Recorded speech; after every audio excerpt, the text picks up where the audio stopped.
Happening now, October is National Breast Cancer Awareness Month, but a local organization wants to shift the mindset and remind people that it's also Breast Cancer Prevention Month. Our News 5's Ashley Portillo joins us live from F45 Training Stetson Hills with more on the cause. Ashley.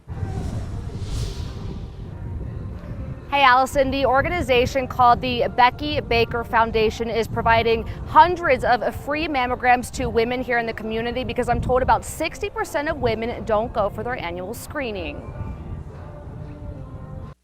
One of the last things she said to me was, "I'm just sorry that no one will ever remember my name." And I said, "You know what, Becky, I promise you no one's ever going to forget your name." Becky Baker lost her battle with breast cancer 3 years ago. So her husband at the time, Rick Baker, founded an organization in her name. And he's helped provide more than 3,000 free mammograms to people across the country.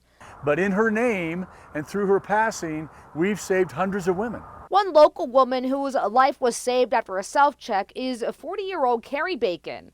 She was diagnosed with breast cancer in August of 2019. The surgeon calls you and tells you that it's cancer. And so from that moment on, everything pretty much changes. She began treatments right away, underwent 6 rounds of chemotherapy and a double mastectomy in January.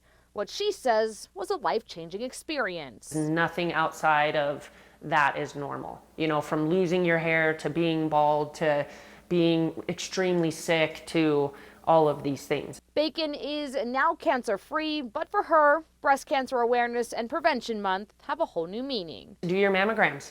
You know, you've got to make sure and do that. It's not something that you should ever put off. We don't want anybody to die, but a breast cancer death is absolutely unforgettable. So we're trying to keep that from happening.